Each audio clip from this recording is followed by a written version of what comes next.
Hey there, and welcome back to the Daiyokai Dengekitai, and gonna be moving into final highlighting phases. It's not going to be the final phase because I'm going to do the demon head on the mask. First up, then, is going to be applying whites to all the whites and do the orange stripes and the white stripes on the reds, and introduce a similar kind of thing going on the whites, except it will be white on white, so it'll be really, really vague. So I'll be back when all of that phase is done. Here we have it then. I've done all of the white highlights and all of the orange highlights, so all of the white and all of the red has both had these applied. So did the orange lighting effects first, and you'll notice that often in this instance, in the past, I've tended to use orange in one direction, white in another direction, so you get sort of crisscrossing diagonals. And you can see that on the ankles, right down next to my thumb here, where that has been done a little bit. But actually, because I've been using the fat to thin to fat, so you start off broad, narrow, go to narrow, and then go broad again. Highlight effect, which you can see on the sails on his back. Also running down the plates, both the white plates and the red plates in this case. And so I've been using the white to enhance the orange rather than necessarily to go across in a different direction, and so try to introduce a full kind of range of reflectivity. Also, hopefully, especially because you've seen this go from the previous level of painting to this level of painting, you can actually see the white is much whiter, but you also have a depth of white which you wouldn't otherwise get without this kind of tearing up of thin layers of white over the blue-grey. There is quite a strong argument to be made for ultra clean panels, maybe like painting the whole thing blue-grey, and then if you see the sort of gap lines are very dark on this miniature because of how it's been painted, there's an argument to leave those blue-grey rather than the almost black that they are now, because maybe that's a bit too dark. But then again, personally like the high definition. So next up, gonna apply lots of, I think it's dead flesh from the game colour range, around the edges of all of the areas which are luminescent, and also along the sword blade edges again. And then again I'll apply a white highlight over the top of that before applying the final layer of luminescence. At the same time as doing the dead flesh, we'll probably, I'll deal with that, show you what it looks like before I start working on other things, because there's still the tsuba, the guards on the swords, and also the not sure what they're called in Japanese actually, might have to look that up, but the thigh guards, the green on the thigh guards, that's going to need developing as well. Also, before you next see it, I'll apply a layer of red over all the red stuff. So I'll get that done and I'll be back in a moment.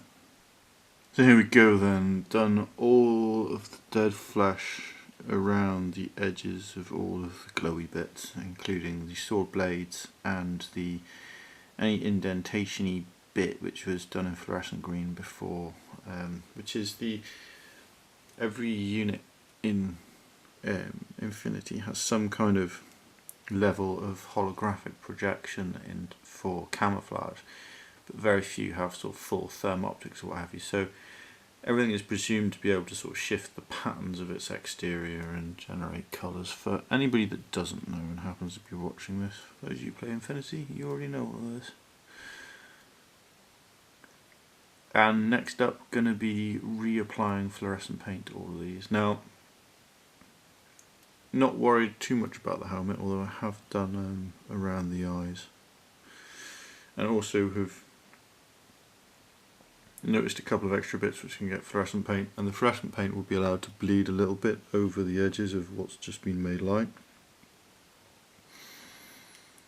And it can be noted that the dead flesh colour is darker than white, which is unfortunate, but nature of the beast.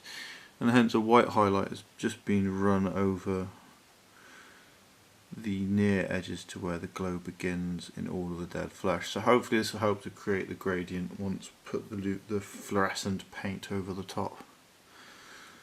Also you can see what's happened with all the reds now that a layer of red's been applied over the top. And one of the nice things about the very thin red application over the top of that is, as you can see on the corners, there's little bits where just bits of white still showing through. So you start to naturally get some of the final highlighting just from the act of applying the paint. So next up, just gonna reapply all the fluorescence before getting stuck into the greens. Also, so you can see, I have done in underneath here as well, so there's going to be fluorescence running out from the eyes underneath the helmet, out to the edges, just to be able to see in underneath there. So I'm really trying to do a full miniature and get in underneath as well as on top. So I'll get those bits done and I'll be back in a mo. Here we have it then, reapplication of fluorescent paints. You can see I've been fairly liberal with how it's been applied. When you are using the Vallejo fluorescent paints, you might find that you're thinking that you've put them on a bit too thickly, but you probably have not. It's very transparent, and again, it's like if you add a dye to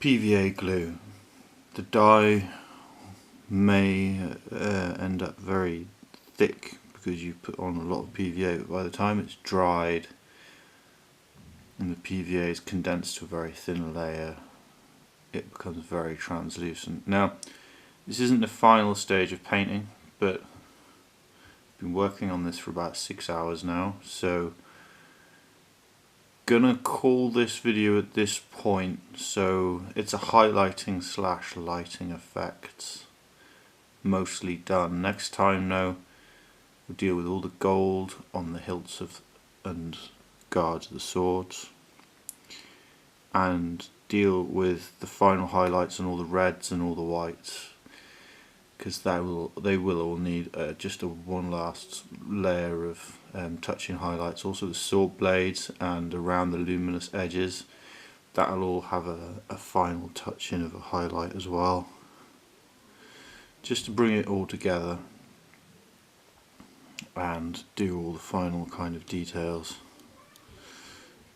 So